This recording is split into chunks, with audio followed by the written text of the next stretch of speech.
Okay, I'd like to welcome everybody out tonight, coming out to learn about a program that we call A Healthier You. And it gives me honor to be sharing the event tonight with a good friend of mine, Zebulon Thomas, who is a personal coach, personal development. He's done a lot of work. He's an author.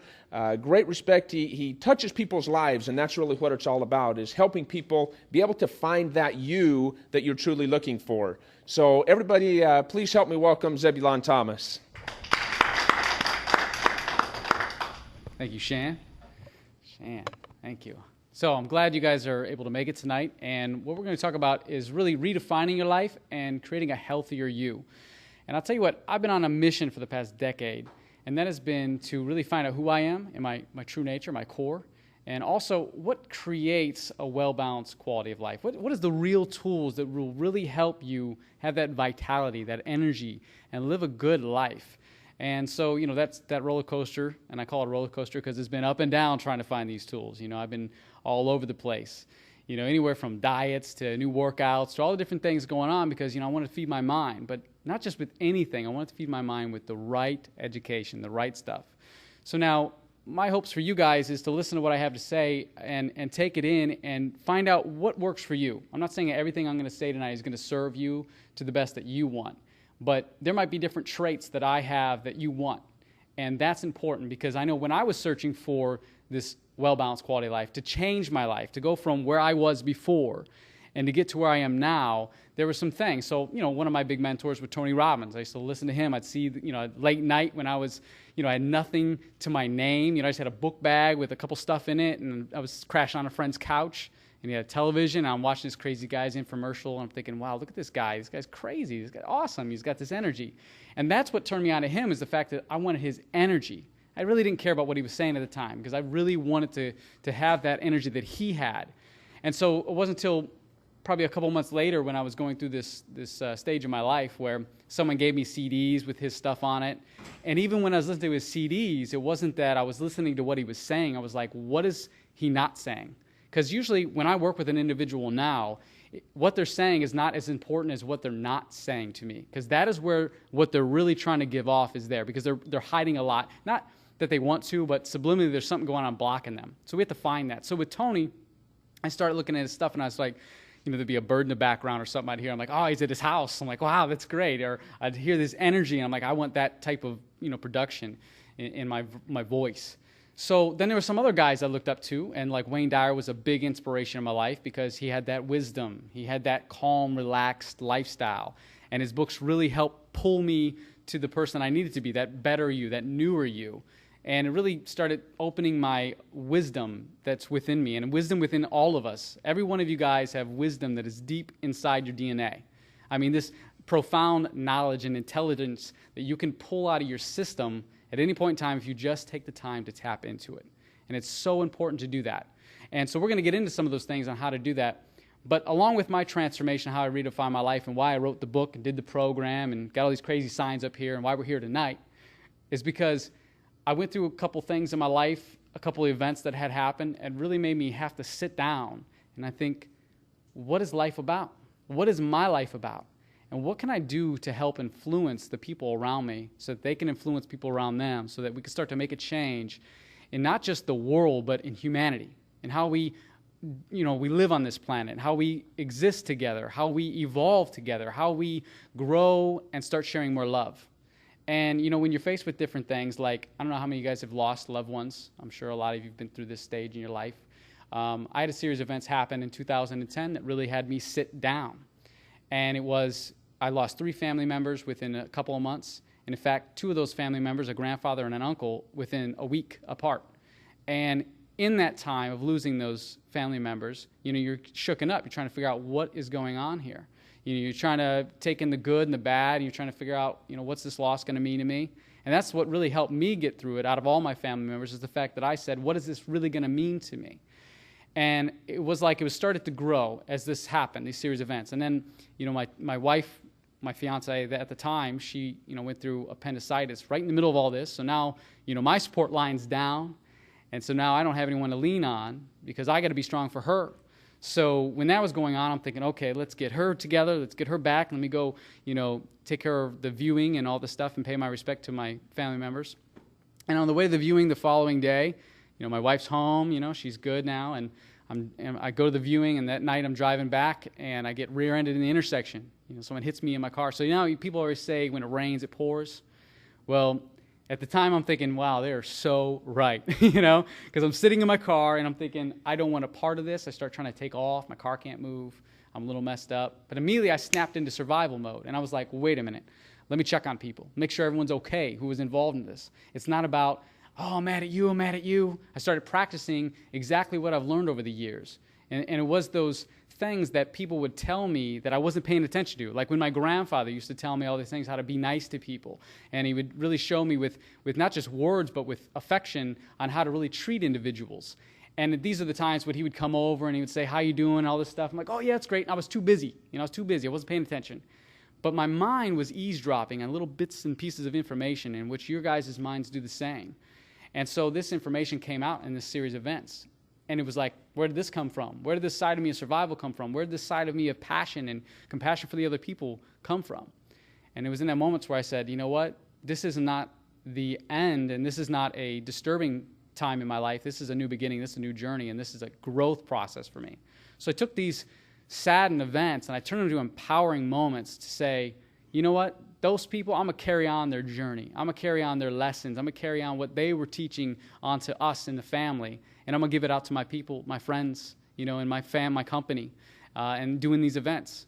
So I'm so happy to be here today because, one of the things is it's a beautiful day out. It's been a beautiful day all day, right? And it doesn't have to be sunny to be a beautiful day. I always say make it sunny in your life. No matter what it is, always make it sunny in your life. Always find that spot in your life throughout your day to say, this is what my life is about. This is what living's about. So many of us are trying to make the bills, or trying to do this, or they're trying to bulk up, or trying to, just create a lifestyle, and they're not living, they're not arriving, they're always thriving. So I'm here to help you guys pull this intelligence, this infinite intelligence out of you, maybe make a shift, but definitely start to redefine your life and put yourself on a path of greatness. So right now, I want to ask you guys a simple question. And anybody, how many of you guys got something to write on right now? Everybody got something to write on? Chris, do we have something we can give them? I'll ask this question while you're waiting for paper, and you just keep it in your mind. It's real simple. The first question I just want to say is this. What is your life about? And we're going to get into this more, but right now, at this stage, before we get into this conversation, what is your life about right now? And I can't go into detail because we're going to get into that, but we're going to go back to it. So just write down real simple, what is your life about?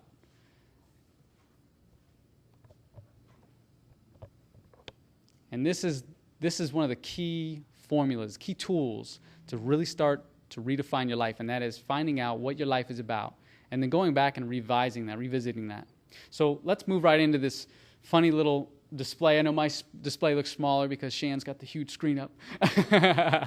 But it's okay. I like the old school way. My brother actually put this together for me. He's a cartoonist, so I was like, let's draw some cool stuff. Let's use his talent, right? I want to bring him in the mix. So redefining your life. Really fun stuff here.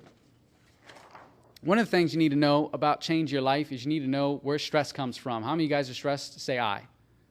Aye. Okay, all right.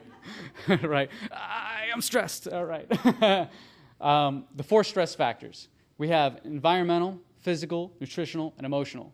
Now, environmental, where do you think that comes from? Where would the stress from environmental come from? Anybody know offhand? The stress from your environment, where could that be?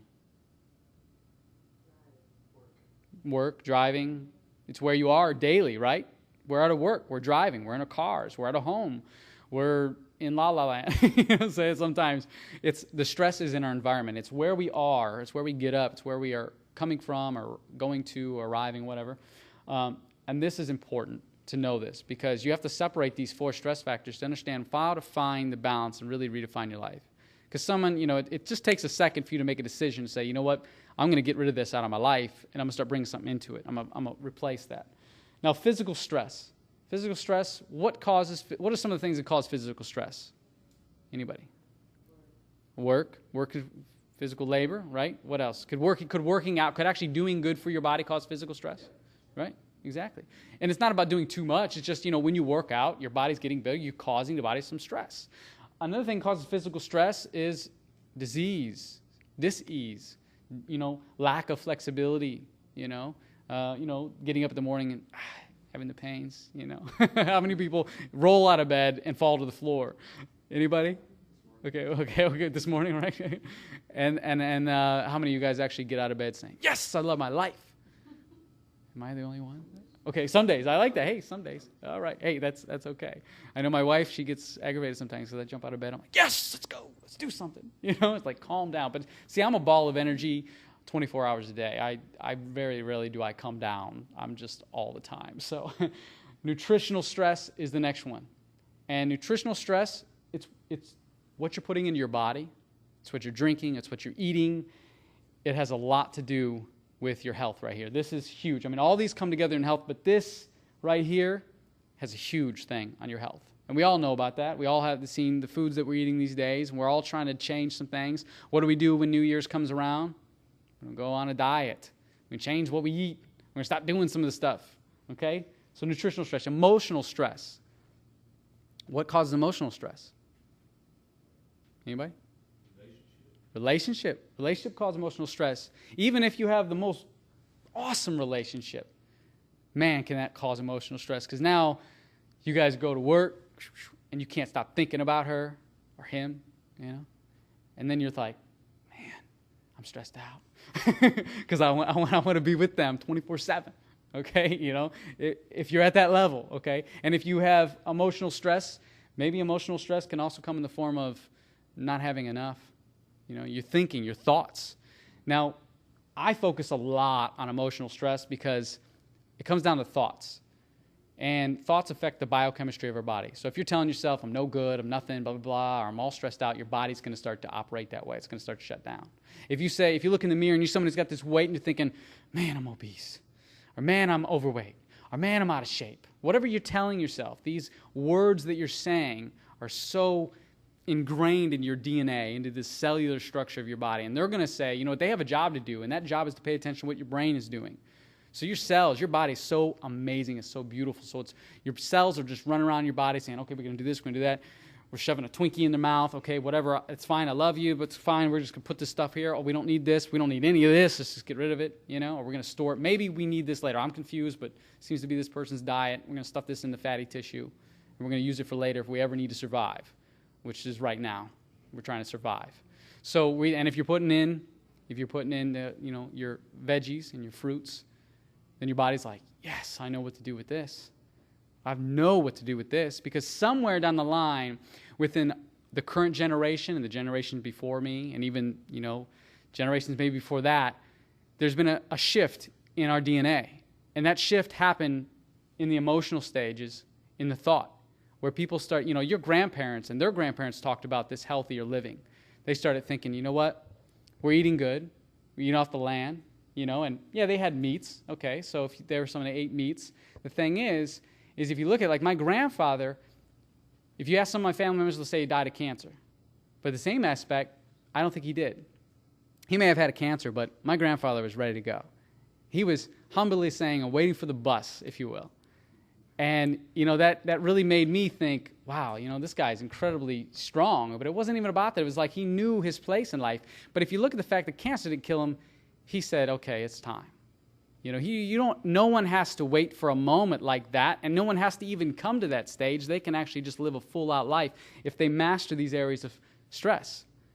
But like with my grandfather, the biggest thing is like, I'm thinking to myself, I'm like, wow, if this guy, his lifestyle, and this is kind of scary, actually, when I started thinking about this. My grandfather died at 79. So artificial additives, preservatives, these sweets, this sugar, this kind of diet, this lifestyle that people have been living has only been in effect for, let's just say, 35, maybe 40 years. Let's just say 35, 40 years. So my grandfather was in his 40s when he picked up this lifestyle. So he had that whole maybe 30, 35 years of not eating healthy.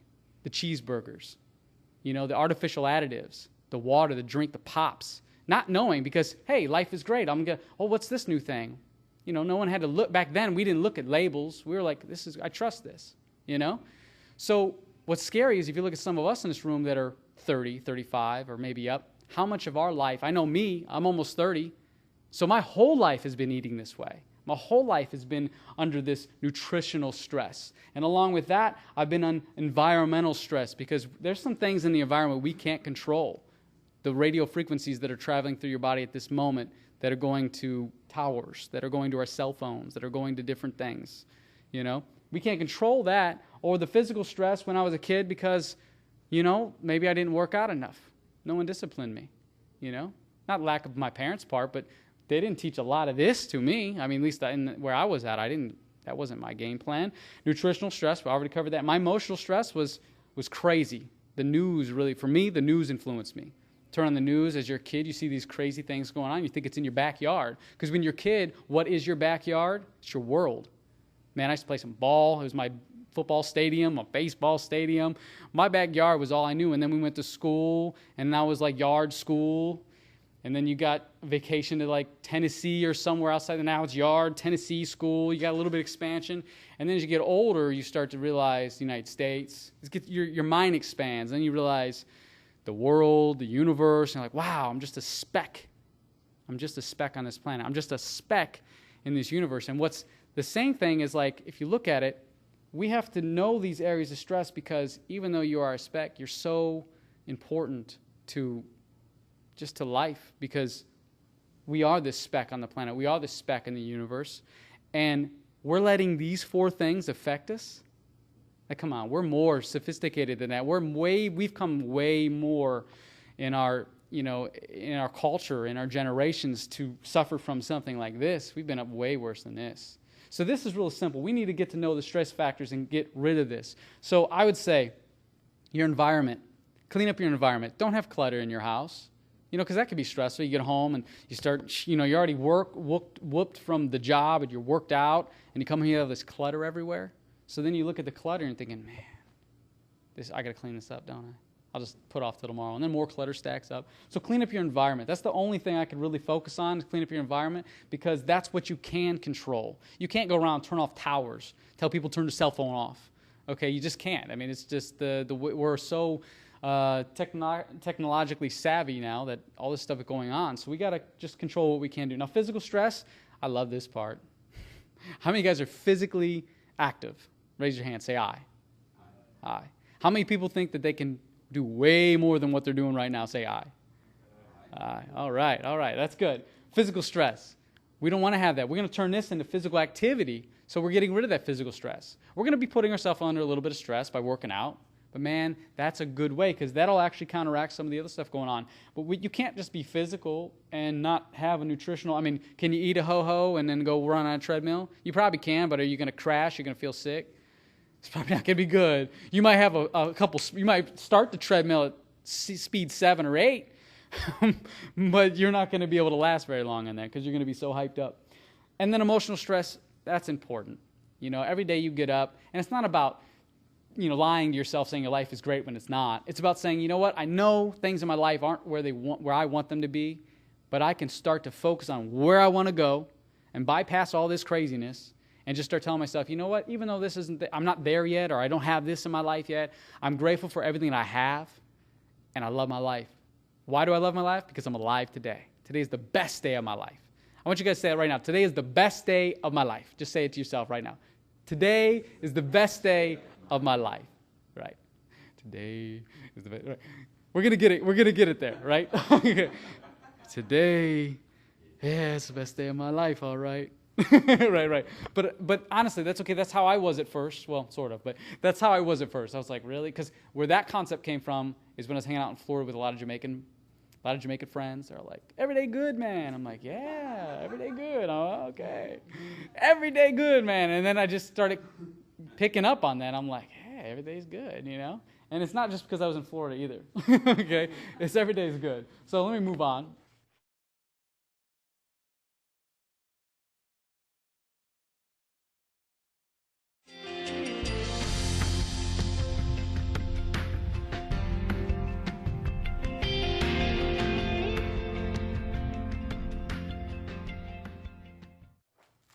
Blocks and drains. I just want to touch base on a little bit of this. Anybody know what blocks and drains are?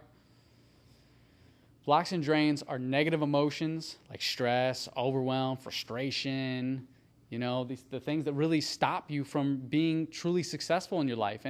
And we all have different levels of success. Some of you guys might look at the fact that I have a book and a sign and all this crazy stuff up here, and I'm standing here speaking like that's successful. And that is a great level of success. But me, successful is just every day going towards my dream, continuing my company, continuing to do what I do to serve the greater good and not stopping. Because the day I stop is the day that I feel I fail. But that way, if you have control of your emotional states and you're controlling your blocks and drains, you can't ever fail because you're controlling that, as long as you're moving in some direction. Now, when I first started out, I didn't start out with it as an author, and I didn't have a coaching CD. I started with rap music. I was a rap artist. Do-rag, big chain, big baggy clothes. What up? Right? Okay? That's what I was. I was like head to toe. I'm like, let me get some tattoos. Let me just really destroy my body. Just put that ink in there. That's what I was like, because I was in a street stage in my life back then, and I had to survive. Back then it was like, I got to get big muscles, be strong, so that if someone's going to scrap me on the street, I can survive. I'm a little guy. I don't last very long in the streets, okay? But that's what I was like, Back then I was like, listen, if someone's coming out, I'm going to do this. I got some muscle. I'm really fast. I'm going to get away, Or I'm going to build some street cred with my rap music. And then I decided, what? The whole reason I did the rap music is because I wanted to share a vision of what was going on in this harsh environment. What my blocks and drains were. So my harsh environment was seeing people struggle, seeing people on drugs, seeing people that, deserve way more than what they had in their life, and they were homeless. And I'm sitting right next to them. I remember this one time I walked into a studio. It was a ghetto studio, in the side of a building. Someone had rented out an old rundown area. I shouldn't be in that area. They would always joke to me and say, sun's going down, you might want to get across that side of the border. I'm like, okay. But there was a guy in there, and I remember this, he set an Uzi down in the studio. Never seen an Uzi. Set an Uzi down, big dude tatted up. I'm thinking, this guy, he looks like he just killed us all, That's how he was. And then he gets behind the microphone and starts singing a love song. That, I was like, wow. I'm like, look at the love and compassion within this crazy environment. And this guy, everyone else labeled him as a killer, as a gangster, as a bad person. But, man, he had a heart.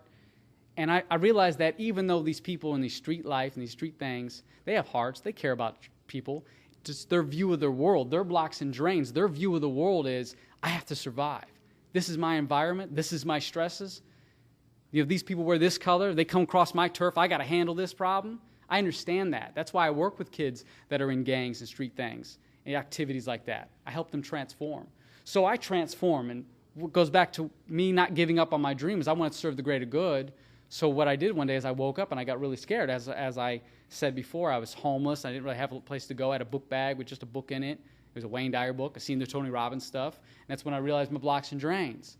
I'm being blocked. I want to get to this lifestyle where I want to be happy and have health and all this vibrancy, and I want to love people. But I can't do that if I'm wearing a do-rag and I'm showing people, this mean face, and I'm not letting people in. They're scared of me. I can't do that. But my music was good. So then I was like, listen, this is blocking me from succeeding and draining all my energy.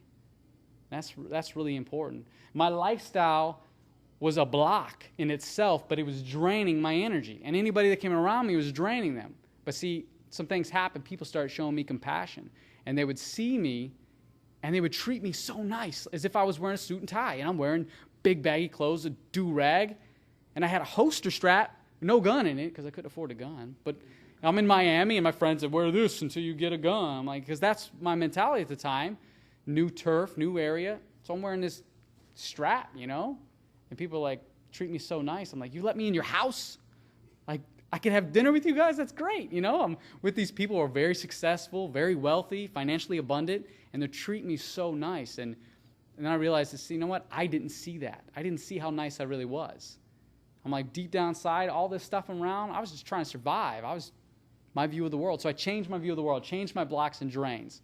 I said, enough is enough. I'm going to get rid of the things that are stopping me, and I'm going to get rid of the things that are draining my energy. And so what I do, I wrote them down. So tonight when you guys go home, and I say this tonight because I want you guys to have a little bit of homework, because if you don't do this on your own, you'll never do it. I want you to make a list of all your blocks and drains. It could be work. And why does work drain? How does it drain you? So work, it drains me because I'm tired at the end of the day. And then you figure out, what can I do to fix that? I could work out. I could have more energy. Or work keeps me from my family. Well, you know what? then when I don't have work, I spend more time with my family. Or if I just have a little bit of time with my family, I'm there 100% in the moment, showing compassion and love, and I'm paying attention. I'm paying attention. So blocks and drains. Write those down tonight. Figure out what your blocks and drains are. This is really, really important right here. I love this part of my session. I really like it. I came up with this right after I lost my family members.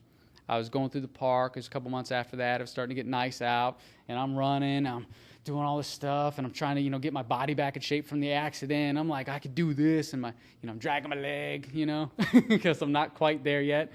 And I started thinking, I sat down at the dock, and I started doing some meditation, and it came to me, and I said, you know what? I got to draw a line in the sand, if you will. And what I did is I drew a line right there in the dirt. I didn't have sand, but I had dirt. So I drew a line in the dirt, and I was looking at this, and I'm doing one of these, back and forth. Which one do I want, right? And I said, okay, listen, I'm going to focus on this. What is my life about? Right now, what is it about? Love, compassion, energy, physical fitness, giving to others, loving people to the truest, like seeing past all the BS that they come at me. Someone cuts you off. Hey, I'm number one, right? Okay? They do that, and you're thinking, man, that person's, they can, there's something going on in their life. Instead of thinking the other, like whatever, or driving up behind them.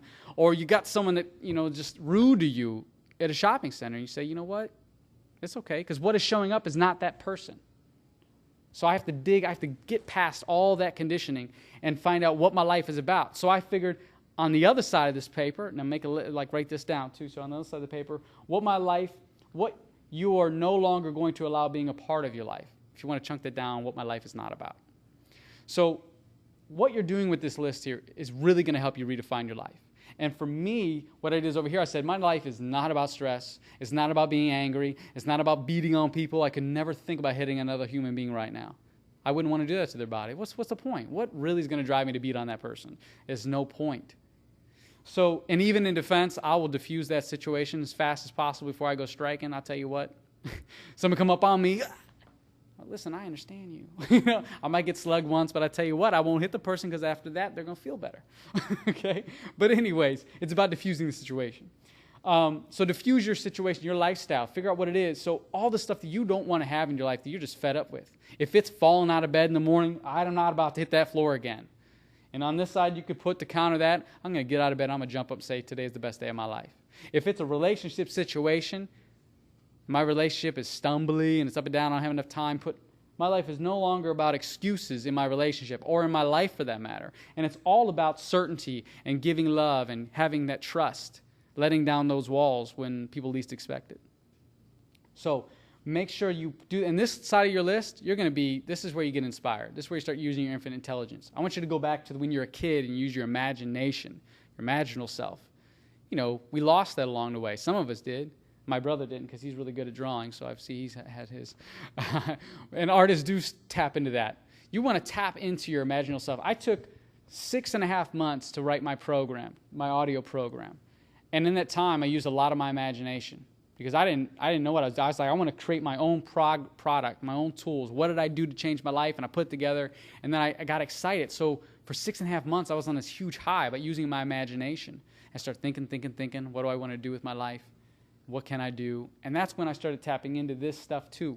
Because when I started creating this, I realized I know how to use my imagination. So use your imagination, all things you can do. Don't think of the things that might stop you. So use your imagination. On this side of the list, what your life is no longer about, that's going to be a lot. It's going to be a lot for some of you guys. This list could go on. That's okay. Keep writing everything you can because the more you know about this side, the more this side's going to get you. You might not even have to write it down. And how you use this list, if you're driving in traffic, someone cuts you off, and you're like, oh, right? You just think of your list. Wait a minute. Anger and frustration? I don't know what that is anymore. I do not know what that is. So you just say, I'm not even going to worry about it. I'm not going to let that affect me. So make your list what your life is about. I love this guy. He's my friend. Thanking the body. Real quick, I want to go over this. Thanking the body. This is important too. How many of you guys give thanks to your body? Anybody? If you do, say I. Anybody? No one in this room. Have you guys ever heard of the concept thanking your body? Okay. Now, when I came across this concept, I was going through the park, and I met a lady who actually was getting over disease, cancer in her body. And I'm, jogging along, and I hear this lady talking in the bushes. I'm like, okay, I don't think I should stop here. This lady's kooky, right?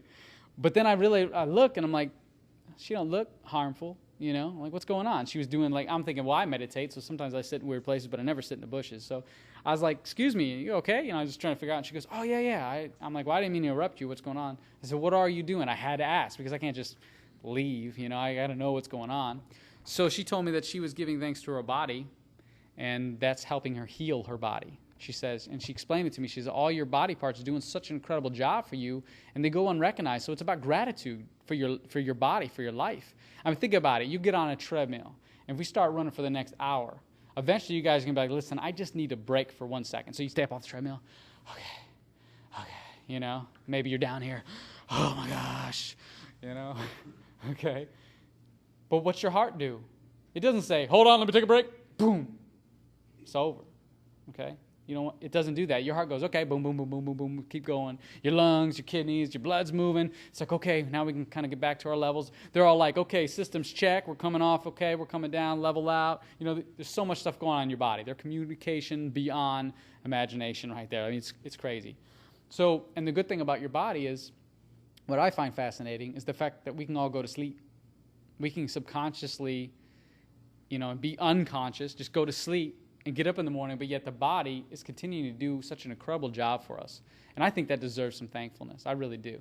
I really think that all of us are so incredible, and I think some of us don't realize how incredible they are. We think that I'm just Zebulon.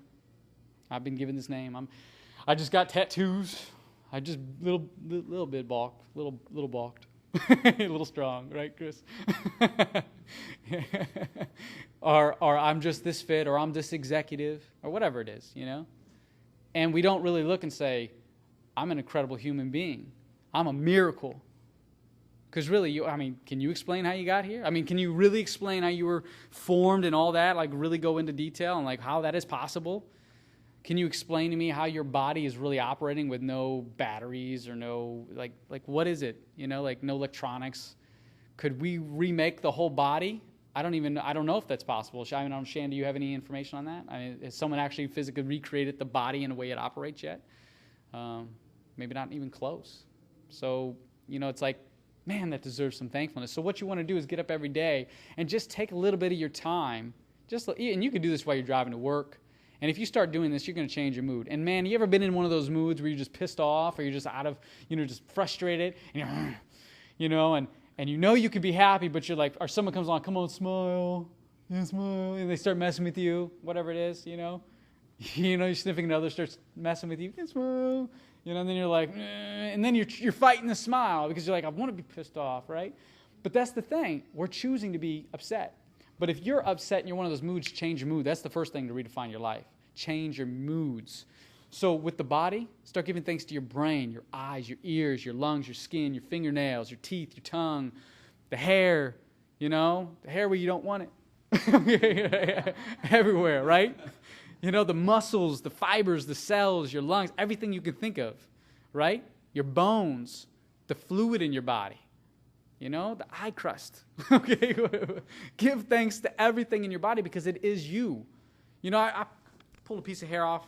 This is a while ago. I'm looking at it. This is one of my weird days. You're just trying to observe things. You're like, what's up there? And I'm looking at this piece of hair. I'm thinking, I just pulled a piece of me off myself. Like, no matter where this goes, this is still a piece of me. And I'm think, well, am I the hair or am I the body? You know what I'm saying? Like, really? Like, if you cut off some of your skin or something or whatever, that's me too, so it grew from me. It was a part of me. My DNA's in it, my structure, my everything, my code's in it. So am I that or am I this? If you go to a doctor can't even tell you where you're at, which I think that's amazing. Where are you? They can't find you. This is your shell, right? But that's what I'm saying. It's this infinite intelligence, this life force energy that we can be thankful for that's within us, that keeps us going. It keeps that heart pumping, keeps the blood circulating. So that's important. So thank the body. Get up every day and make a note for this. Write this down. Every day, I want you guys just say, every day I'm going to thank my body in some way. So you're driving to work, thank you, eyes. Thank you, brain, for knowing sense of direction.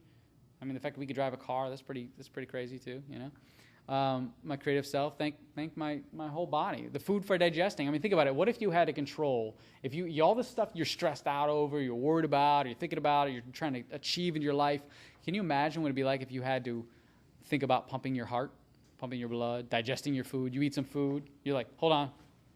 And you got to focus on digestion. Or the whole time, we would probably just be in the corner like this. I'm pumping my heart, I'm circling my blood, I'm eating my food and digesting my food, I'm circulating the fluids out of my kidneys, I'm growing my fingernails, growing my hair, I'm growing my skin. Oh my gosh, I'm thinking, right? It's overwhelming, right? So just be thankful that you don't have to do all that, and it does that on its own. So now we could say, you know what? I don't need to be stressing this. Okay, this is not important. So give thanks to your body. Acid-alkaline balance. My little guy here balancing. I like this guy. He's trying to figure it out.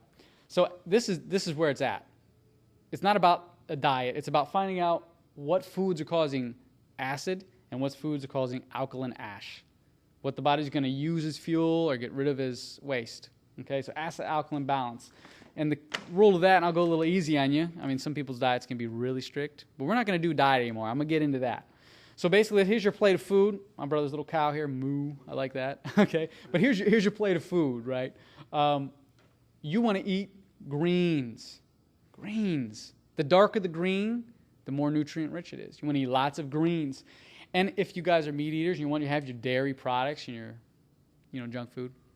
We'll get into that, whatever that is. So anyways, it doesn't have to be the cow, okay?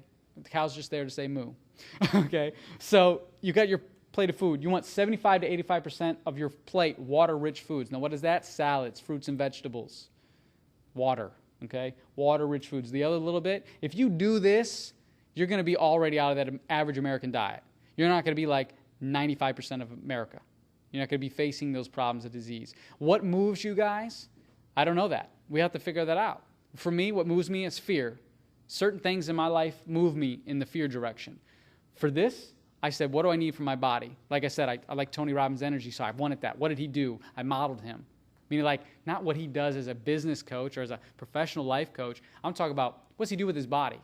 It was the things that he would talk about. I'm like, oh, maybe he's eating that. Okay, oh, he's eating this. Oh, he lets up. He can do this now. Okay, he does that. Or Wayne Dyer. How does he live his life? Well, he's quiet. He listens a lot. Okay, I like that. I want to listen a lot. I don't have to talk all the time. I'm tired of talking, right? Sometimes I just want to listen. And Rose doesn't want me to talk a lot either. My wife doesn't want me to talk a lot. Right? Okay. So model these things. Try to figure this out. What is it going to work for you? But if you stay in this percentage here, 75, 85% of your food, whatever you're eating, as long as you have the veggies on your plate, you're going to start to be a little better, okay? You're going to start to get out of that acidic condition, okay? In the other half. Now, here's the thing I want to point out. Back in the days, way back in the days, when we lived off the land type of days, what do you think they would say if they had the news? Let's say they had television back then. Let's just say they had television. We're going to imagine right now. So they had television, news report comes on. Okay, guys, it's a great day. It's a great day. Great day. Remember, on your diets, start eating more greens. What do you think they would tell you not to eat back then? They wouldn't tell you the Ho-Hos and Twinkies and sugars. They weren't like artificial additive sugars. They weren't the problem back then. So they would tell you want to cut down on them vegetables. I mean the fruit. Eat more vegetables, cut down on the fruit. The fruit was the snack back then. So there's a whole nother level here, folks, about nutrition. I mean, it's not anymore just about the new diet fad or the things going on or eating the fruits and vegetables. It goes far and beyond that, cutting out the meats. It's about if you really want to have an alkaline diet, if you have a cancerous condition or a disease of some kind, you need to cut out all sugars if you can. Now, don't mark my words on that. What I'm saying is you need to cut down the sugars. And there's experts that back me up that I have good friends, relations with that I will send you to, that if you need this help, you can get it. And they'll tell you the same thing. If you want to have an alkaline balance, you want to balance the body back, you got to cut out sugars. And you got to get more salts. You got to get more alkalinities in your body. So there's a lot of great information out there, which I'll tell you about later on. If you want to pick up the books and connect with my mentors, if you will, that will help you with this. But basically, eat more greens and have your fruits. But let's cut out the artificial additives. I mean, we could do without. I mean, I don't know if you guys have some natural sugars. It tastes way better than the artificial stuff. So I'll go easy on you. We won't go too much into that. Because some people are like, I ain't eating that stuff. I ain't going to mix down some carrots and drink it. Because we get into liquid diets, but we don't want that. Okay, diet versus way of life, okay? To me, it's not a diet anymore. It's a way of life. I met a guy who was dealing with a condition, and he would say his doctor said, you have to take these pills to fix your condition. He's like, well, how long do I have to take it? He goes, the rest of your life.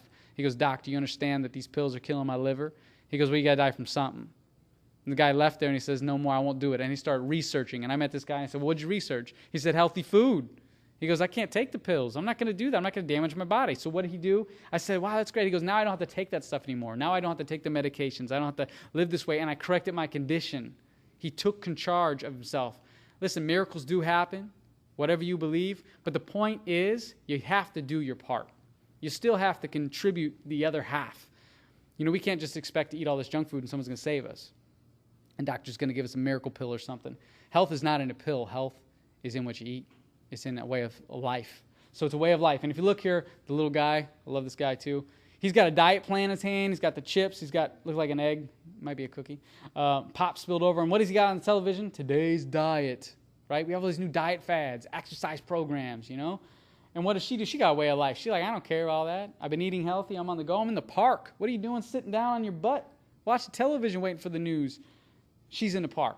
Way of life. Now, way of life, that changes everything. To me, that's really what it was. Because if you say I'm on a diet, that just means you eat. That just tells me that I'm going to eat this way until I get a certain result. Or I'm going to lose this bit of weight, and then as soon as I'm done with that, now I go back to my old way of eating, right? And then you're going to right back to where you're at, right? So to me, I wanted a way of life. And when you do this, and write this down on your paper, I'm going to create a new way of life. Just put new way of life. This is how you get a healthier you. So you want a way of life. And that goes for all the nutritional stress and all the environmental stress and physical stress and emotional stress. Way of life. If your way of life is not thinking negative thoughts, if your way of life is not focused on eating the junk foods, if your way of life is not sitting on your butt and actually giving your body a good workout because you know your body is begging you to get up and start working out, your body's saying, please do something with me. I can do so much more than that. So you want to create a way of life. That's really, really important. So a way of life is simply living what you want to do. Superhydrate. How many of you guys know about hydration? Come on, Shan. Shan knows all about hydration. Hydration, right? Half your weight in ounces. Half your body weight in ounces. That's what you want to drink a day. And this is something that, it's funny, Shan, because I started learning about this, and then me and you started connecting. And we were kind of both on the same path. We met in the middle, if you will, you know. We've met a lot of people like that in our journey. And it's, you know, this is so much, you know, 8 glasses a day. Let's just do half our body weight in ounces. That's where it's at. Super hydration. You're even more dehydrated in the winter, you know, so you want to have more of that. So super hydrate. And you just take your, you know, your body weight and you drink half of what you weigh. That's all you need. And that gives your body what you need. But it's not just half, it's what you're drinking. If you can't get a clean source of water, an alkaline, ionized, water-rich source of water, then just drink water until you get there. You just need water. Let's just get the water in you. But Shan's got some good information he'll touch base on, I'm sure of, about ionized alkaline water, which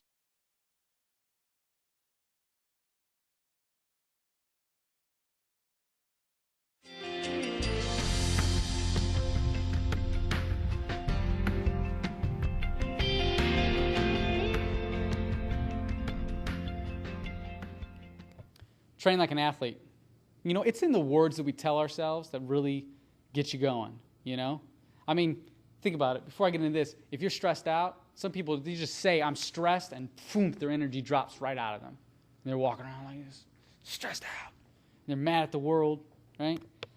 But if you say something and you change it, you catch your vocabulary, and you start saying, let me swap out I'm stressed out with I'm upset. Maybe that's so simple to you. Or maybe I'm bummed, you know? So now if you take on a new vocabulary with it, that meaning doesn't have the emotional anchor, the stimuli, if you will, in that word. So if you say, I'm bummed. Oh, you know, I didn't fall over and get mad at the world, right? So it's the same way with what we tell ourselves. Instead of saying, I'm going to go hit the gym, and then you start unprocessing all the stuff you got to do there. I got to drive to the gym, and I got to go, and I got to wait for a machine. Then some guy's going to be getting off this machine. He's going to leave the back all sweaty. You know, I don't know. And you're trying to wipe that off. You know, you start unfolding that. But if you start saying, you know what, it doesn't matter. Nothing's going to stop me. And I put train like an athlete. And that's what I wanted to do. I'm like, I needed to rebuild my body because, you know, I wanted to get stronger. I wanted to do some different things with it because I, you know, past couple half my life, almost all my life, been eating destructively and unhealthy. And I said, let me start doing some stuff to take control of my life, my health. So I said, I need to train like an athlete. And I use this with clients too. You take an alcoholic or a drug addict, and you put them in this environment, say, what is your life about? Back to our thing. And then you say, I had this happen where you say, you're going to train like an athlete. What are you? And you're an athlete. What are you? You're an athlete. What do you do? I train. Like what? Like an athlete. That person isn't going to be thinking all day about his drugs or his alcohol. They're going to be thinking about, what does an athlete do? He serves his community. What does an athlete do? He's a role model. What does an athlete do? He trains. He don't have time for that junk. He don't have time to put that in his system. He's too busy working out. He's too busy flushing out the system. So train like an athlete. You don't have to be that extreme. But even with this, we're about balance here, finding balance. You want to train like an athlete. So you can write that down. Mind, body, spirit, or mind, body, soul, whatever works for you. This is the formula right here that if you want to get a physically fit body, this is what over a decade of my research, I've finally arrived at what I think works. And it does work for me, and it's worked for a lot of my friends, even my clients. It all depends on where you want to go. That's what's great about this. It's not one way. It's what works for you. Walking, running, yoga, meditation, all of those is your workout. Who knows 5-minute abs? Who's got a 10-minute bun workout or a 30-minute cardio? I don't know what that is. 45 minutes, if not 2 hours. Whoa, 2 hours, where do you get the time? I know, but listen, 45 minutes working out, 12-minute warm-up. Then you start your 45-minute workout. Then you do a 12-minute cool down. Now, you can do this in several ways. Because I started thinking about this. I'm like, no one's going to do that, especially if they're not into training like an athlete or into working out. Athletes train a lot. Shan knows that. Shan, they train almost all day, every day of the week almost, right? Yeah, they're really into it, right? But honestly, what you want to do to really get the balance, start off walking. That's your 12-minute warm-up. And then do running or, lifting weights, whatever works for you, 45 minutes of that. And then finish off with walking or meditation. You want to cool down, right? Yoga's good because here's what I found out. I started doing some of these crazy DVD workouts because I want to, I like that. Yeah, start doing all this crazy stuff like, P90X or Insanity. Love the stuff. The new Asylum. Oh, my gosh. I did Insanity. It's a 6-day program. I did it 3 times, okay? Then I kind of got bored with it, but I loved it. And I tried to jump in Asylum. Can't even get through the training part. The first 10 minutes of it. But that's the thing. I'm not going to push myself too hard where I get into physical stress, emotional stress. But what I'm going to do is I figured out if I start my workout and I start doing my 45 minutes, if I do yoga, you want to do your 45 minutes, your 12-minute cool warm-up, your 45-minute workout, and then do a 30-minute yoga. That's like almost like your 12-minute cool down, but it's 30 minutes. You're going to push all that lactic acid out of your system. Robert Young is a friend of mine on Facebook that I'm really close with now. He wrote the book, pH Miracle. Another good resource you want to check out. I told him, I said, listen, I'm doing this workout. How is it good for the body? I just want to know, alkaline-wise. He says, if you're doing yoga afterwards, that's great. You're pushing all that lactic acid out of your muscles, out of the joints. You're getting it out of there. So that's what I do now. I do my workout, and then I do yoga. Then I meditate. How many of you guys meditate? Anybody? Okay. 2 people meditate. Anybody tried meditation? Try it now. How many people do prayer? Okay, good. How many people sit and read books? Okay. Anybody just sit in silence, stare at the wall? Anybody? Okay. This is really, really important. Taking time to yourself every single day, even if it's just 5 or 10 minutes, to meditate, do prayer, read a book, something just to give your mind a break, give your life a break, and just say, I love this part of my life. You see people that say, I don't have the time. But I always like moms, they're like, little Billy's got soccer, I don't have time. Okay, you don't have time to work out? You don't have time to, okay. And then the following week or month, they go, little Billy's got soccer and he's got a baseball game. How'd you get the whole extra training in there? How'd you get that whole extra time? And all of a sudden you got time. Because they want to give to their kids, that's great, but also give to yourself too. Because if you're not going strong, your family looks up to you, your husband or wife looks up to you, they need you. So if you're not working on you, you're not helping the relationship or the relationship with others. So work out, sweat. Write that down, sweat. That's all you need to focus on. If you're not sweating when you're being active, you're not getting rid of toxins. That's the whole point of working out for me, is to get rid of toxins. You want to sweat it out. You want a puddle dripping beneath you. You got to mop up, okay? You want to sweat, okay? So that's why you got to do the 45 minutes. You want to sweat it out. And we're coming to the end here. Celebrate your life. How many people celebrate their life? Anybody? Once a year, maybe? Yeah.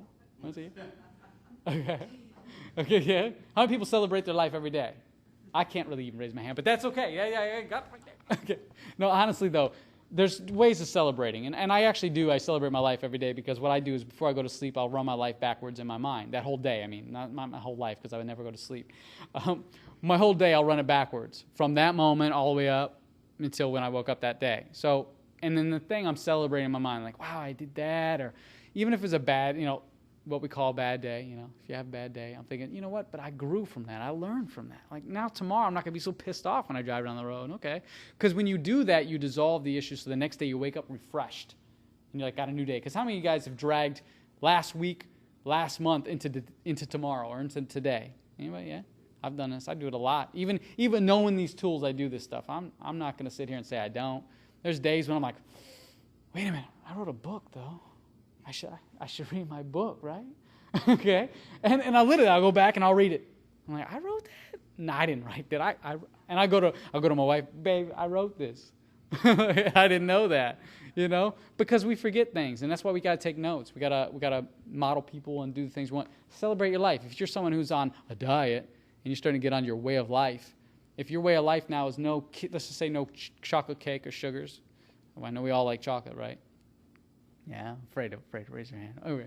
No, chocolate though. Say you use chocolate cake. Well, if you did, 6 days out of your week, you ate healthy, and then you're with your friends on a Sunday or a Friday night, you can't control what's going on in that environment, As long as you've been balanced, it's about balance. Go ahead and have that chocolate cake. I tell my clients, go ahead. If you're, you're on the weight program, go ahead and have that cake. It's not going to, you're not going to blow up, like if it doesn't agree with you, you're going to know right off the bat. But if you're training and you're getting healthy, you're going to be okay. So celebrate your life. That's really important. And last but not least, this is the last one, but not least. Think the way you want to live, and then live the way you think. And I'll leave this up here. I want you to write that down because this is important. If we can think the way we want to live and we start living the way we think, our life's going to change. We're going to start to redefine our life. And if you take all the pieces of the puzzle I've gave you tonight, all these tools, you're going to start to really redefine your life. And one more thing, I want you guys to practice this. This is really important to all of us, even to me, and that is your life is so incredible. Please try to share as much love as you can to as many people as you can from here on out. When you see them, the world needs more nicer, happier people. And what I mean by that is people need to stop facing their ego every day, and they need to get rid of that, facing their problems and their bills, and need to get rid of that stress. And it takes us to do that. Someone give you a smile, it can just be a smile. It's someone who's got I hate my life. You just give them a smile, and they might be like, what are you smiling about? But later, that's going to reflect back into them. They're going to start to feel good. So reflect that energy out. Your true nature is to be happy and humble by default. So spread love. Thank you so much, guys, for having me here. I look forward to connecting with you guys really soon here after the event. Thank you so much. And here is my good friend, Shan Stratton, with some incredible information that will really help you get that healthy body.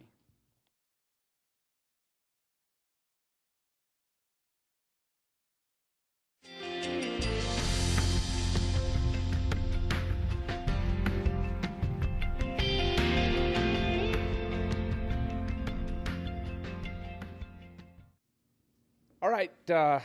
Thanks for coming out tonight. Great opportunity to learn a lot of great things. Great information from Zebulon Thomas there.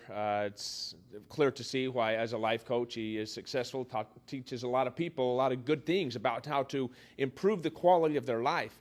The thing that I'm going to share with you tonight is really focusing more so on the health and hydration aspect of health and how we can use that to improve the quality of our lives. For 20 years, I've been in this industry, and I've enjoyed the opportunity to speak in various different occasions. But over the 20 years, there's inevitably two things that I share in every single event that I do. Number one is I always share a picture of my family. I'm so appreciative. My family supports me in everything that I do. Without my family, I couldn't go out and really do these types of events because I take so much time away from them.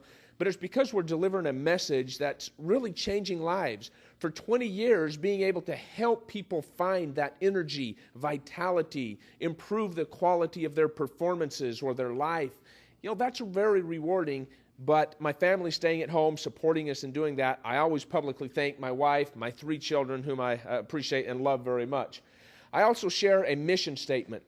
A mission statement is something that we all should have. I personally have a mission statement, which is to enhance and enrich the quality of life for millions of people worldwide, physically, mentally, and financially. And often I get people that say, well, I get the mental and the physical side, but why financially? Folks, financial health is one of the most important healths that there are. Often people don't realize that financial depression is debilitating. When people are struggling financially, they have challenges. So anything that we can do to enhance their quality, both financial and physical and emotional, it's a great opportunity. And so the things that I'm going to share with you tonight started back about 20 years ago when I had the opportunity of started to work with the New York Yankees. Really came out of a cold call, had an opportunity of working with them, and that spread from there to various different organizations that I've had the opportunity of working with in one aspect or another over these 20 years. Been able to create some very close friends like Coach Joe Torre. Was able to work with him as we went through his prostate cancer, did a lot of work there, and I'm very proud to say that he is cancer-free as we speak today. But been able to create some good relationships. Now, I share these with you not to say, look what I've done, because it's not about me. It's simply those individuals got a message that has changed their life. I was just fortunate to be the one to deliver that message. No different than you being able to deliver this same information to friends and family members. And that's my real desire tonight, is hopefully provide you with some principles, some guidelines, some new thought processes that allow you to deliver that message that allows others to change their life. Some of the individuals, Maria Sharapova, Kurt Warner, a little bit hard to see there, but Leonard Davis, Tony Raggi. These are a bunch of NFL football players, Major League Baseball players, professional tennis players, Larry Fitzgerald, a couple of all-pro linebackers right there. That opportunity to work with these athletes has been great, and I wouldn't change it for anything, but I can honestly tell you that we are all an athlete on our own field. They are no more important than you sitting in this room here tonight. They just play on a different field, or maybe you play on a different field. Their performance is no more important than your performance as a housewife, or as a professional working in an office, or as a mom, or whatever it is. We all have our own fields that we play on. And if I have the opportunity to provide information and a message that allow you and me and others to improve our performance on whatever field it is, that to me is what it's all about. And we work on those things together. You know, there are pieces of this puzzle. I refer to health care, the true quality of life, as this puzzle. And as we all know, each puzzle has various different pieces. And if you're missing a couple of those pieces, if it's just 2 or 3 or 4, you don't get full appreciation for what the picture brings. You can't understand, you can't get a clear appreciation for the beauty that picture has. And that's like our health. If we're missing just as little as 1 or 2 pieces of that puzzle, we're not going to be able to enjoy or appreciate health for what it really has to offer us. So the things that we're going to talk about tonight, I mean, there are various different pieces of that puzzle, like clean air and exercise and good sleep and things like that. But tonight we're going to focus on 2 things. We're going to focus on water or hydration, and we're going to focus on the nutrition and supplementation side. Things that we can do to find those pieces of our puzzle if that might be something that you're missing. I know that it was missing to me because being in this industry for 20 years, it was only 3 years ago that I really found out that the type of water that I am drinking makes a huge difference or impact on my quality of life. I always thought water was water. I mean, as long as we're drinking enough of it, we're good. That couldn't have been further from the truth. I realized some real important aspects, and what I want to share with you tonight, I'm going to focus on 2 different aspects of a water that's available to us that is much different than the water that most all of us have access to. We're going to talk first about the antioxidant properties and how we can antioxidize. I'm going to share that with you. And then also the alkalinity, how we can actually make our body more alkaline. See, it's been proven time and time and time again, based upon research, that an acidic tissue is more susceptible to disease, sickness, illnesses, and things like cancer. An alkaline tissue, on the other hand, it's almost impossible to have cancer-type situations. Yeah. No, it's easy for me, but it's not as easy for you without the video up there. But let me go back to the things that we're going to talk about are really the antioxidizing potentials of the types of water that we have access to, and then the alkalinity. Two aspects that I didn't realize can really change in the waters that we have access to. And to do that, I'm going to give you a little demonstration. I'm going to walk over here. In fact, if you want to come up a little bit closer, you can see it a lot better. I'm going to set this down here. We've got various different waters that are passed out here. And we don't have the diagram up here now. So what I'm going to, you're just going to have to trust me on this, okay? We want water that is, number one, antioxidizing, okay? And the only way that we can take water and make it antioxidizing is to change the actual ionic structure of that water. And we have a technology that actually runs the water through and over these titanium plates, changing that positive or negative ions. That can also make the water's pH change. Let me ask you a question. Who can tell me how much of the water, or of our body, is made up of water? Anybody? 80%. 80%. Good job. Okay, so if 80% of our body is made up of water, how much or what percentage of the body must be made up from the foods that we eat? If 80% is water, 20%. Simple math, right? Okay, so if 20% is the foods that we eat, and 80% of it is the water we drink or the liquids we drink, are we maybe in America today missing the focus? Are we focusing more on nutrition and supplementation in America today, or is there more focus on water? There's more focus on nutrition. There's more dietitians, more fitness centers, more experts, more fitness clinics, more diet centers than ever before in history. You open up any magazine and they're always advertising nutrients, consumption. Maybe we missed it. Maybe the aspect that we really need to be taking a look at is that largest component of the body. So when that was posed to me, I looked at that and I said, okay, that makes sense, but I keep my body hydrated. What I didn't realize was that almost every single bottled water or sports drink, bottled water, okay, everything that we consume is highly acidic. I didn't know that. I assumed that water was water. Do you all agree with me? Thought maybe that water is just water? Okay, that was my thought process. Well, what we have is we have some what are called pH drops. These are drops that we would all use to test our pH of our pool, nothing different. And with the pH of the pool, you want to make sure that your pool is in an alkaline environment, because if it's an acidic environment, what begins to grow in the pool? Algae. Okay? So if we are so concerned about making sure the water in our pool is alkaline, don't you think maybe that's something we ought to take a look at here? Okay? Anything, as we drop a few drops in each one of these, anything that is orange, yellow, slightly green, or pink like this one right here, that shows how acidic. What we really want is more on the purple side, because purple, this is tap water right here. I think I got oregano stuck in my throat right now. Okay, we got tap water right there. And then over here on the very end, we have what's called alkaline water. Now, as you can see, the one on the very end is the only one that is at all purple. Everything else is pink, yellow, orange, green, and this one was tap water. So from a pH standpoint, all of these are extremely acidic.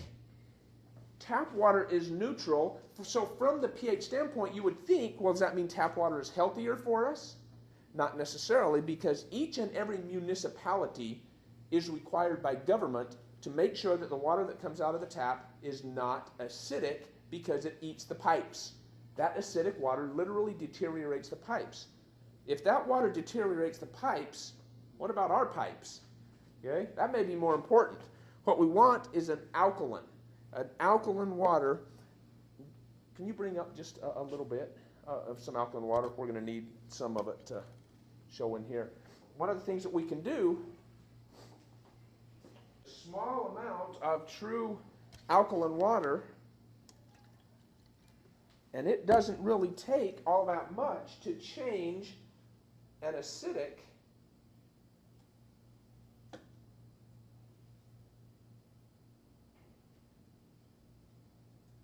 starting to neutralize it, okay? And that's what we want. We want it to get closer and closer and closer to that purple side. This, just exactly as Zebulon was talking about, is an alkaline-based water. If we can take and change the majority of our water, which is, or of our body, which is acidic waters, from acidic to alkaline, we have a much better chance of defeating or fending off the cancers, the illnesses, the diseases. It's these acidic drinks that cause our body to be more acidic. Now, there's also another aspect that causes the body to be extremely acidic, and that is the inability to digest foods that we consume. Indigestion. Is indigestion a problem in America today? Is it getting better or worse? Worse. It's getting worse. Why do you think that is? Any thoughts? All the acid. All of the acid, okay. All of the acid from the waters that we're drinking. What are some of the others? If our food is not broken down or digested, what does the body have to secrete to start digesting it? Hydrochloric acid and enzymes, okay? But let me take you through a scenario and a process as to how the body is actually supposed to work.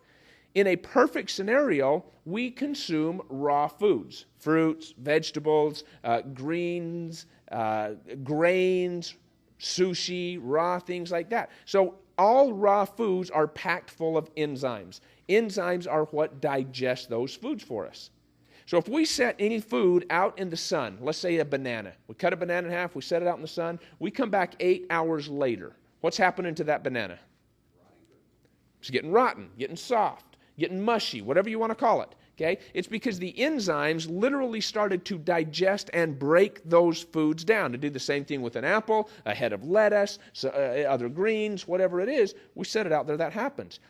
Whenever you cook or process any food over 118 degrees, you kill every single enzyme in that food. So its ability to be digested is gone from the food. So let's set out there the same place we did that banana. Now let's set out there a Big Mac, a Whopper, okay? Some of those fast foods things that we talk about. Let's set out there a piece of white bread. Let's set out there a Twinkie. Let's put a pork chop. Let's put a chicken fried steak. Come back 8 hours later. Are those foods getting softer like the banana or harder? Harder. Why? No enzymes, because we chose to cook them. Well, now, I know none of you in here eat that kind of food. We don't eat Big Macs and Whoppers and white bread and chicken fried steaks and things like that, or at least we're going to assume we don't, okay? So let's say then that you're the healthy group. You guys say, well, we don't eat those foods. So instead, let's put those foods out there that we do eat. We only eat grilled chicken breast. We only eat steamed vegetables. We only eat baked potatoes. We only eat grilled fish. Now, would you all agree those are healthy foods? Of course we would, okay? But they're cooked. So we set those foods out there. We come back 8 hours later. Is that chicken breast getting softer like the banana or still harder like the Big Mac? Still getting harder, right? See, so often in America, we have been conditioned to focus on the consumption of nutrients rather than the availability or usability, the utilization of the nutrients we're consuming.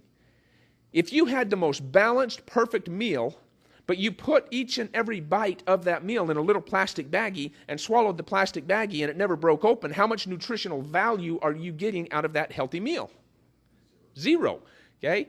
But yet you're putting healthy foods into the body. You are eating a healthy diet. Does anybody know someone that eats relatively healthy, but they're still overweight, eats healthy, but they're still high cholesterol, eats relatively healthy, but they don't have energy, eats healthy, but can't get rid of that last amount of body fat? Okay, we all know those kinds of people. It's not about consumption, it's about utilization. That is the key aspect that we are missing in America today.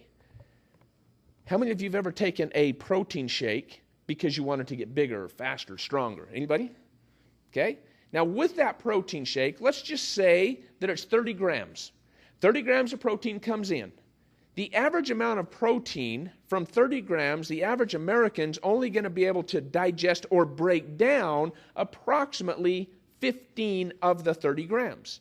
So in comes 30. We only digest or break down 15. So how much does the body get to use for muscle growth? 15. Well, if you didn't get the results you wanted, next time, instead of 30, what are you going to eat tomorrow? 40, okay? Well, that still didn't work, so 50 and 60 and 80, and that keeps going up. But what have we done to the number broken down? We haven't changed it. It's still 15. Your body is only digesting or breaking down X. I don't care if you eat 15, 30, 100, 1,000, 10,000, you're still only able to utilize what you broke down. So what I teach my athletes and general population is we've been so conditioned to focus on the top number, which is consumption. Let's change that and focus on the utilization of the nutrients that we're consuming. The undigested portions of nutrient consumption is and does cause more damage than not having it at all. That is what causes an increase in acidity, an increase in the inability to digest, which is indigestion, acid reflux, heartburn. It's even got a disease named after itself now. GERDs, gastroesophageal reflux disease. See, here's what's supposed to happen. We consume those raw foods, the fruits, the vegetables, the grains. We chew it up, we swallow it. It sits in the upper portion of the stomach. The upper portion of the stomach surrounds it, warms it up. Those enzymes activate by a small secretion of hydrochloric acid. That acid is secreted. That acid activates the enzymes start breaking the food down, drops to the lower portion of the stomach. The stomach says, great, we've broken it down. We recognize the digested portions. We carry it throughout the body with the red blood cells. We deliver it. Energy is high. Metabolism is high. Reproductive system is functioning. Everything is working right. Flip side of that, though, in comes a cooked or processed food. Even the healthy stuff. Grilled chicken breast, baked potatoes, steamed vegetables. We chew it up. We swallow it. It sits in the upper portion of the stomach. The stomach secretes a little bit of hydrochloric acid to activate the enzymes. What is missing? The enzymes. So the body then says, it's not working. I better secrete a little bit more what?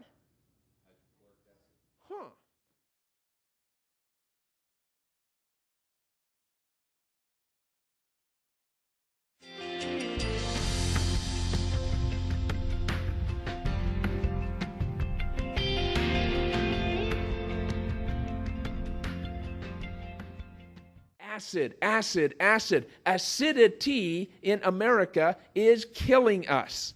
And we're causing that every time we consume a cooked and or processed food. Now you notice I'm not saying every time we consume a bad food.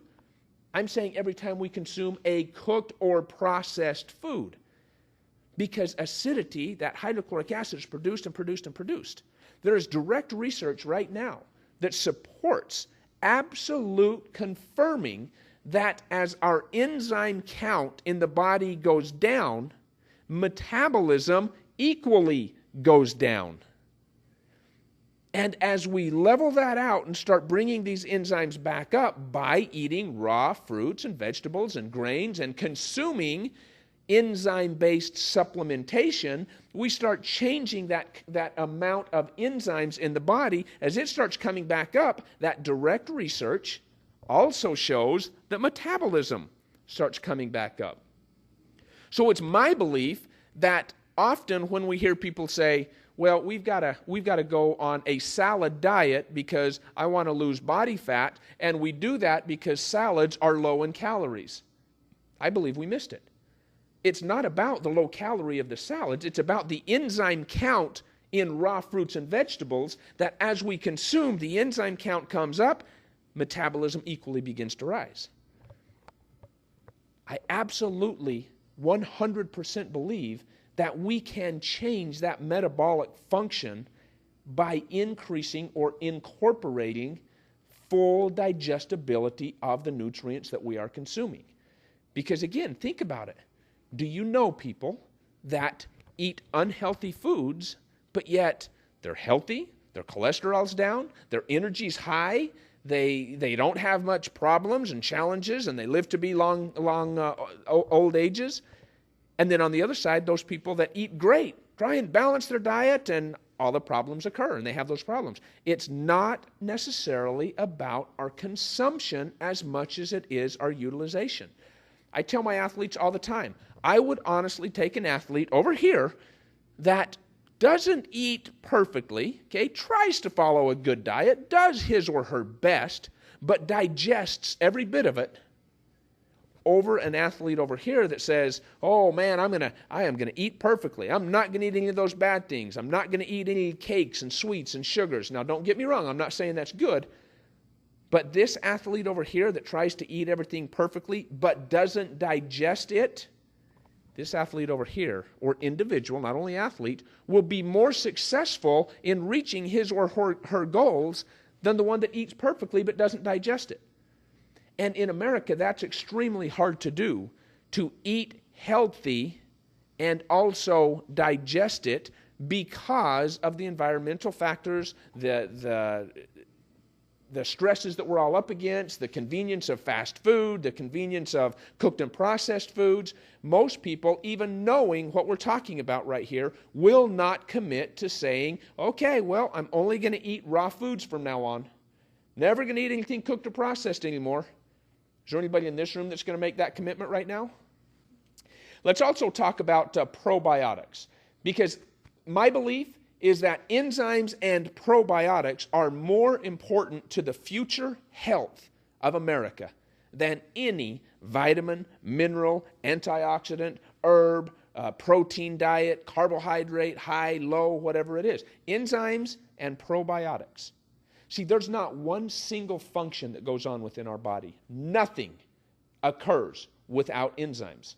Your heart doesn't beat, your eyes don't blink, you don't stand up, you don't sit down, you don't live without enzymes. Quite literally put, if you run out of enzymes, you die. It's that important.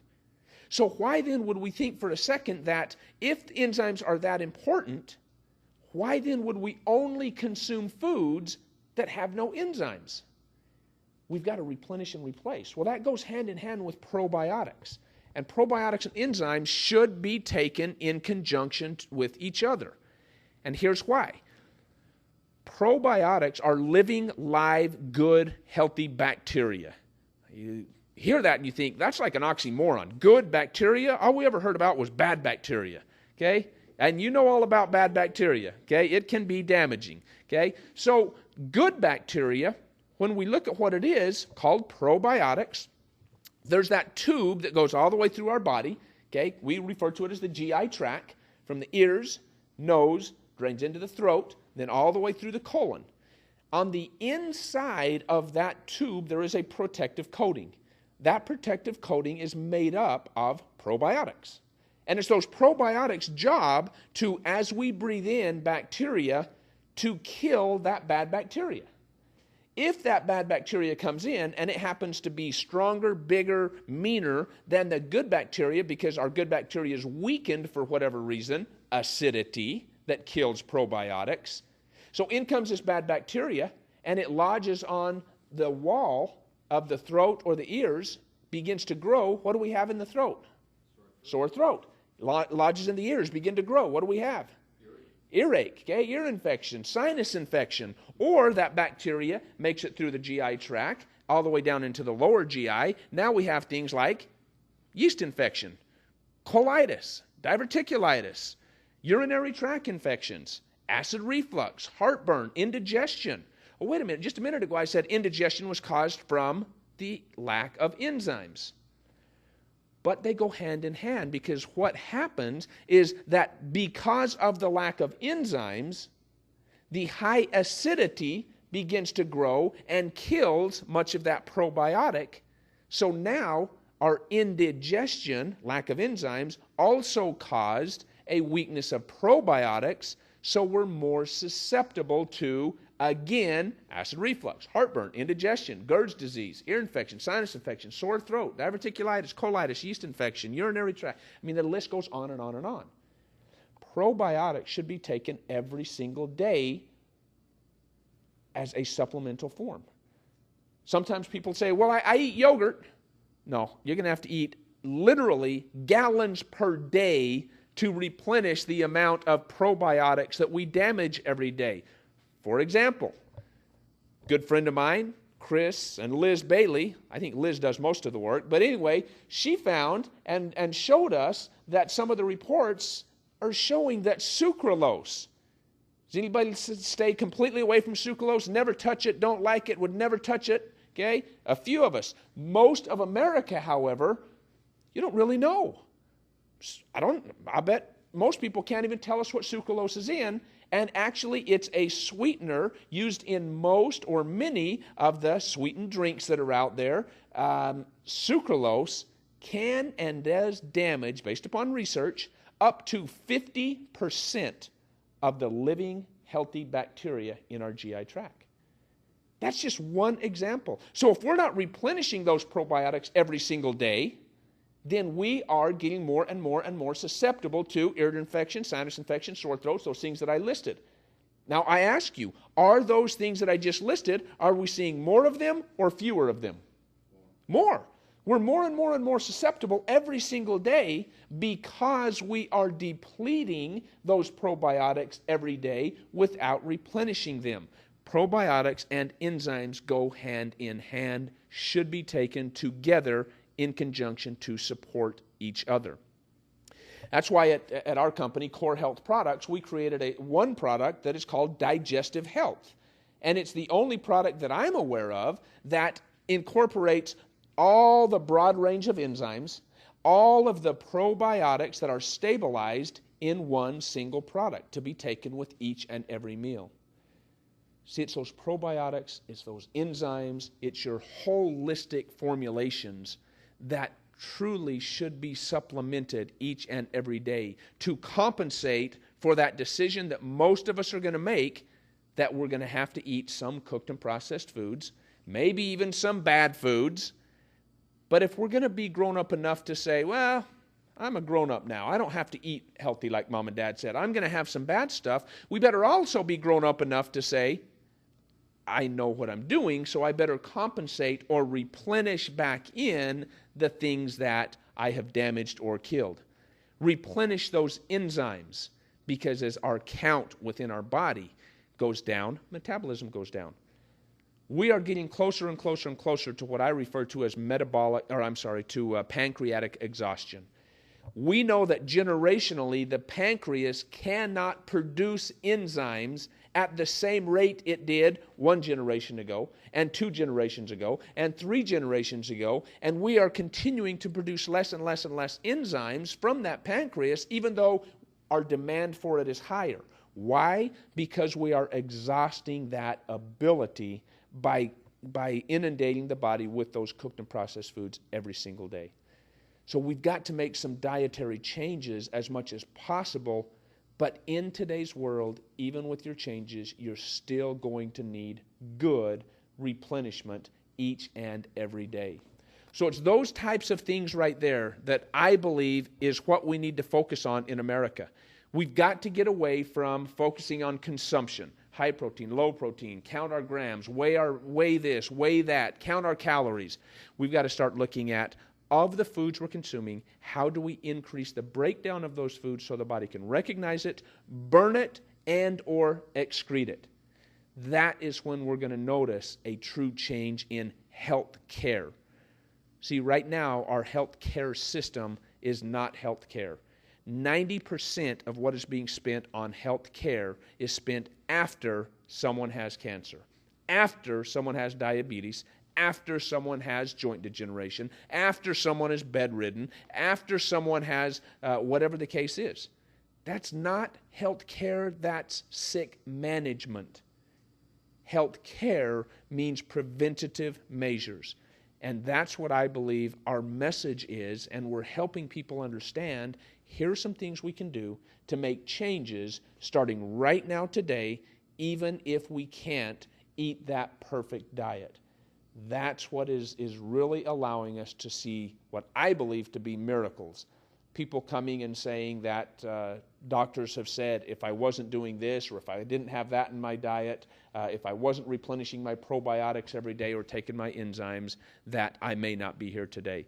The testimonials are phenomenal, and I am just so proud to be able to deliver this message and carry that torch, and hope that each of you learn something and have that desire to carry that same torch with us. So I appreciate you all coming out tonight. I appreciate the opportunity to share this information with you. Appreciate the opportunity to share the main stage with Zebulon Thomas, a great life coach. Look forward to doing more and more with him. So again, one last thing that I will share with you. Let me give you a quick demonstration of what enzymes actually do. And I'm going to set this down here for a minute. What I'm going to do here is I'm going to take a pack of pudding, and I always use this in all my demonstrations because it's very easy to see. It's dark in color. I'm going to open this up. You can turn it upside down, okay? It doesn't come out. Pudding that sticks up in there, I want you to envision with me for a second, though, the pudding pack being the stomach. The pudding inside being the cooked or processed food that you consume.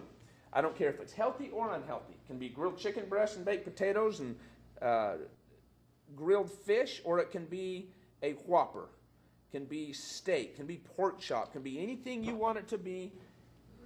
I'm adding enzymes in there, though. One capsule. That's all I did is take one capsule of enzyme, put it in there, and stir it around here.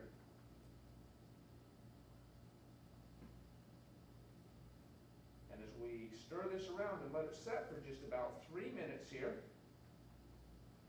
I'm going to ask you a couple of things. First of all, okay, and as we stir it around there, okay, it's not going to come out, but we're going to let that set for about 3 minutes.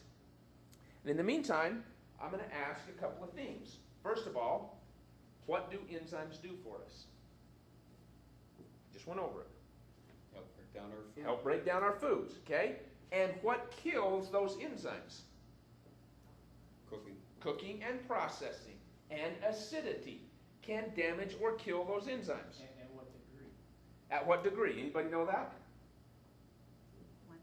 118. 118. You got it. 118. So let me ask, anybody that cooks, okay, do we cook anything less than 118? No. That's barely warm. No.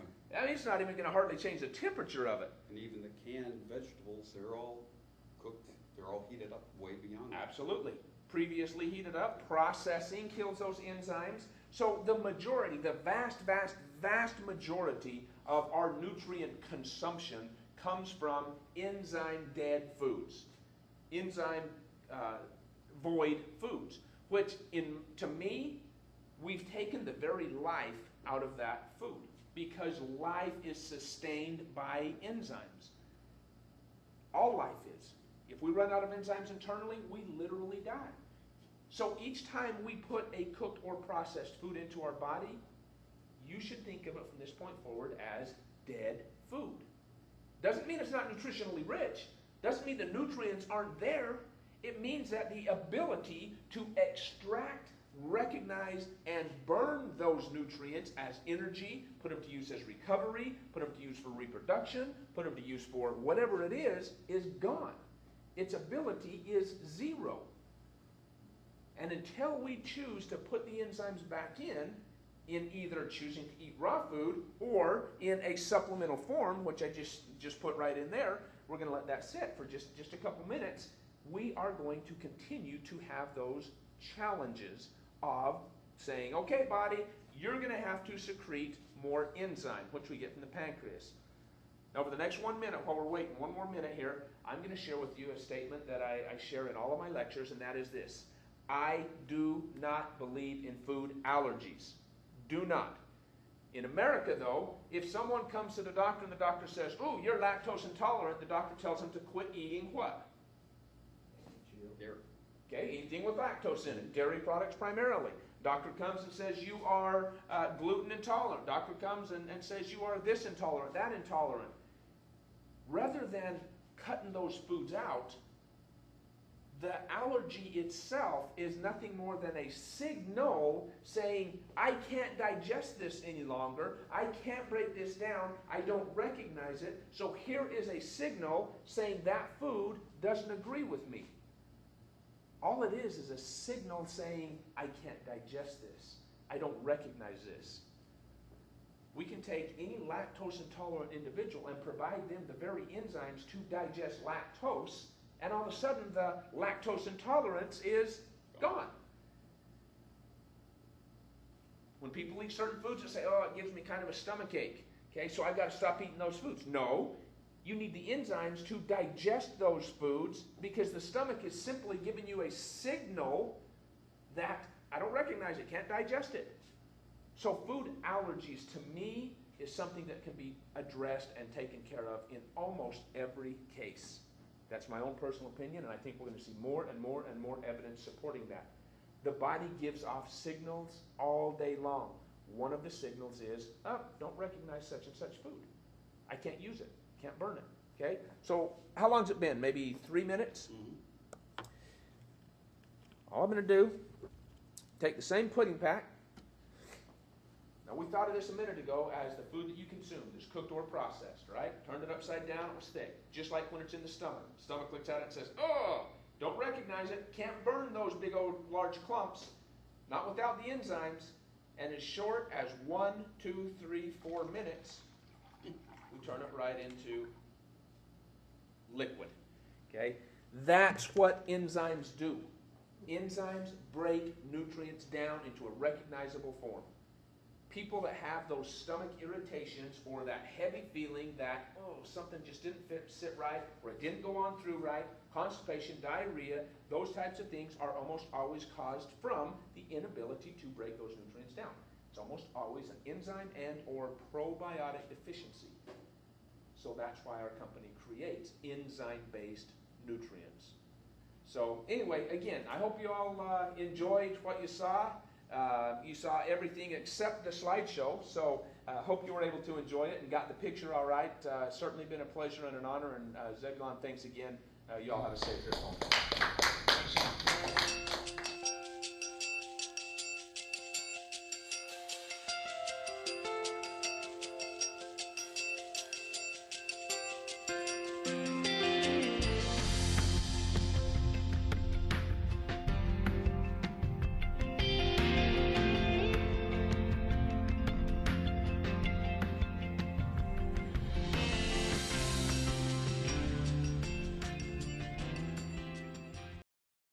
7 Days of Redefining Your Life.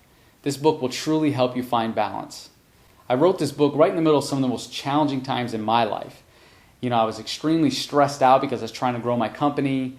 I was overwhelmed because I wasn't managing my time correctly. I wasn't eating healthy, so I didn't have the energy to get up and, thrive in my day. And I was dealing with a lot of loss because I just lost 3 family members within a couple of months. So I decided to gather all the information that I've learned over the years, and I started to reapply it to my life once again, just to see if it would help me at this stage in my life. And it did. It did way more than that. I spent 7 months working on this book, and during that time I took my life to new levels and started to really go inward and redefine my life. And now my life took on a whole new meaning after working on this. I found some powerful tools and insights that really help people find balance in their life, and I combined it with over a decade of my work.